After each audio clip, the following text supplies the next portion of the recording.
half the scrapes since the beech nut trees leaves hold on so long, all them finally let go. I said, man, if I didn't already know what was here, people would walk by this and scratch this off that it's no good. Because I would say 95% of the scrapes was covered up.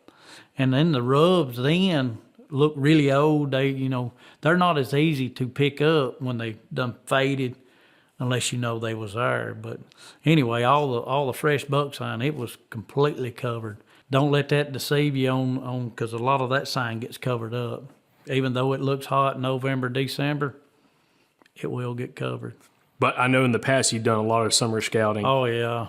What were you doing in the summer scouting wise? Was it more so learn the land? Were you actually trying to find sign, old sign, new sign? What were you trying to do? Old sign, and I try to tie it in with, new travel routes. If I using it in the summer, it would be still pounding it in the winter. And you find out, I found a lot of paralleling trails to the creek during that one summer, but we was after one particular big old deer too. And man, we tried everything we could looking, and found a lot of new stuff. But probably any kind of travel route, anything pertaining to deer. If you seen droppings and looking for certain trees, all of our go-to tree is a good old white oak when they start dropping to be bow hunting those. But the last couple of years, since red oaks don't make that often, we hadn't had a good red oak crop. I had kept up with it. It's going to be rocking on at least 5 to 6 years now. I can't remember when Cowboy killed that good 8, but we didn't have no acorns that year. And I think it was the first year I'd met up with him, got to be friends with him, got to hunting together. And I said, let's go over here and try this area. I said, I know where some trails running around the ridges are at. And we got it there that morning. And I said, let me see your phone. He had on X. I said, go climb right here. Because first was like, I said, man, you can go right down and hunt this trail. Well, you seem like you know where it's at. Won't you go down and hunt? I said, we sat there and went back and forth for a minute. And we were seeing deer walking in that morning. And I said, well, all right, let me see it. And I zoomed in, seen the contour line. I said, go climb right here. And when we got back together that morning, he said, man, when I got almost over where that pin was dropped, a deer stood up. And he could see him with his light. And the deer, he said he didn't run off, just eased off. And when he got over, his big bed and rubs all over. And when I come back up, I'd seen some good rubs, but man, it was a haul in there too. It's about 2.5 miles in. And he says, he wanted to go out and eat lunch. I said, I got enough of food in my backpack. We can both eat out of it and we'll hunt this evening. And we done some scouting. And the red oaks in there, in that one spot, one area, one big area, you could rake it up with a 5-gallon bucket. Well, I had a buck that evening chase a doe through, and we made a game plan for the next morning. I hid my stand. He was saddle hunting. Come back in that next morning. He'd climbed over on the ridge, and the buck sign was killer around all them red oaks, and he ended up putting some cameras in there. But anyway, he'd climbed on it, and I think I'd went on just a little bit further, and we had just enough of a signal. I heard him shoot, and man, I don't know how we got the phone call, but he was going berserk. And but anyway, we ended up killing off of the red oaks, and I went back in. I'd seen another good deer in that area that year, and come find out somebody's, I think it's a dad and 2 sons, all 3 of them killed good deer out of there that year. I learned that later, but it ain't been no acorns in there. Not the red oaks. Red oaks hadn't made in there. So I was jumping back and forth in the summertime, checking those, or early season binoculars and all that. And then as I've done more scouting, summertime and all that, I'm looking more for the slick bark red oaks. That way when they drop, it's got the little black lines in that red oak. Because I think it's 2 different type of red oaks, but for some reason they like the one, or for me that I found, the one with a little black line in it. And I've got a couple more places I'm waiting on them to drop. Because I thought this year was the year because I'd slid in and found a few holes, a few slowly had dropped, but they didn't really make. So also on the summer scouting aspect, when you're saying you're looking for old sign, are you talking rubs and scrapes mostly? Yeah, you can pick up on a few scrapes. What I'd learned shed hunting after season is because the one area I'd hunted 2 years ago, I think. Man, I seen a lot of bucks in there, and a lot of does, and the sign was crazy. It's probably one of the areas I've never seen it toe up so much. I mean, it was eat up, and I'd went back in. I thought, man, that many bucks, and then what the cameras picked up. I said, where'd be able to find some sheds? Well, I went through there, and I'm going through. It's like, man, half the scrapes since the beech nut trees leaves hold on so long, all them finally let go. I said, man, if I didn't already know what was here, people would walk by this and scratch this off that it's no good. Because I would say 95% of the scrapes was covered up. And then the rubs then look really old. They're not as easy to pick up when they done faded unless you know they was there. But anyway, all the fresh buck sign, it was completely covered. And then I found a couple of new trails in there looking for sheds. But anyway, don't let that deceive you on because a lot of that sign gets covered up. Even though it looks hot in November, December, it will get covered. Yeah, that's a good point. That's also one thing, the challenge that we've ran into, especially in the summertime. You can find old rubs, but the scrapes, unless it's in an area that just doesn't have a lot of understory growing up, or just the scrape was still being used very late in the season, so it didn't have a chance for leaves to kind of start covering it up. It's hard to find a lot of stuff, so it's really challenging.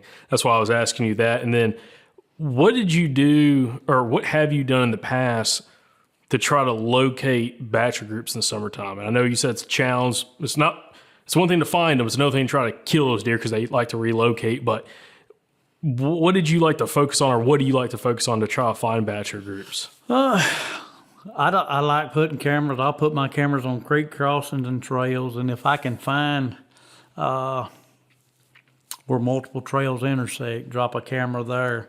Because I'd had a camera on top of a bluff one year that I was getting a really nice buck on camera.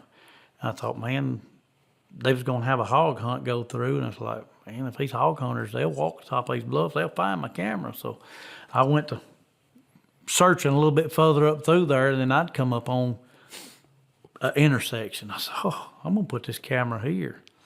Well, I ended up picking up on another good deer. On that, actually I had the Big 10 and the 8. Both of them was on that one camera instead of just having one deer, and it ain't 300 yards down there. But the Big 8 never showed up on that camera. The 10 did, but not the 8. Moved the camera up here to this intersection, and then I got both these giant deer on camera. But yeah, multiple trails. Multiple trails. Is there, it's not just multiple trails. I'm sure there's got to be something else that you're looking for with the multiple trails. Is it, because you hunt a lot of hill country, is it more like kind of higher elevation, lower elevation? Do you want cover close by, good food sources? Is there anything else that's a factor for you when you find intersecting trails? That one particular area, it ain't no transition. It's a little bit thicker, but summertime, there's a lot of red oaks, or not red oaks, but white oaks in the area. But at that time, you really ain't got no acres dropping at all. I guess summertime, I'm still looking more trying to put my cameras on travel patterns and transition lines, because they still walk a transition line, whether it's summer or winter. In early season, or like early bow season, which the thing down here in Alabama, we don't really open up to October. It's not like some of these other states that opens in September, like Kentucky's one that comes to mind, Georgia, where you can catch a buck very much still on a summer pattern and that real predictable movement pattern. But for early season for you in October, How often do you, if you are using cameras in certain spots and you're catching bucks on camera, how often do you or would you want to see a buck on camera to give you confidence that you can kill him somewhere in that area? Is it once a week, a couple days a week? Well, I think, if I get multiple pictures, it's great, but there's some like this 8 point over here. I think I had one picture, or one day. I think I got one like 4, one at 6:30. He walked back. Undoubtedly, maybe some acorns had fell off early. I don't know why he was there, but I got a couple pictures. But I didn't kill him there. That's the one I went in and hunted several. I think I made one bow hunt and a muzzleloader all day hunt, and then after that, even though I had got him on camera there, I didn't focus on him there. I went back to my doe group and ended up killing him, where I've killed another buck because the does like to hang out there and cut around this bench coming up a point. But I guess the older I've got, the more I get away from hanging and getting my heart set on one that I have on camera. I've got way away from that, where you set up at night and you trying to plot, man, how can I get in there? Where do I think this buck's at right now? I don't even get into that no more. Well, one thing about you that audience members watching or listening to this, if they're familiar with you, knows that you're willing to work extremely hard and go in very far distances in order to get opportunities to some of these bucks. Why is that? As in, what got you so fixated on getting super deep in? Because we know guys hunt some of the same pieces of public land that kill them close to the truck. Other guys going, a mile or two, and you're sometimes going in over 3 miles to some of your spots. What got you to have that focus to do that and want to have that sense of not only adventure, but being willing to go that far in? Man, I don't know. I guess the competitive, you want to kill you one, and you just have that drive, that passion for it. Because I have killed them close to the road, and I've got some spots close to the road. But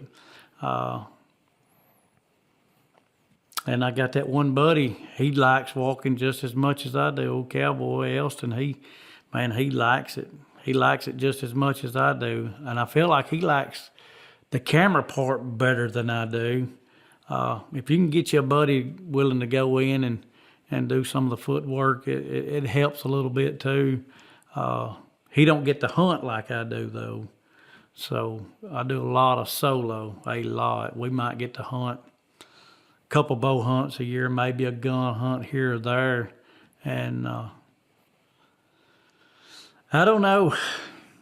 Because we went in shed hunting, I found them 10-point sheds, and man, it's deep, and you don't realize how deep you are. Because the day we found those, we'd walked 17 miles that day. Man, I was dead. Anyway, it was rough. And I got to looking at Onyx. I said, man, I really want to hunt this deer right here. So I went to playing around. I said, I can get in closer this way. When I say closer, at least it ain't 3.5 miles in.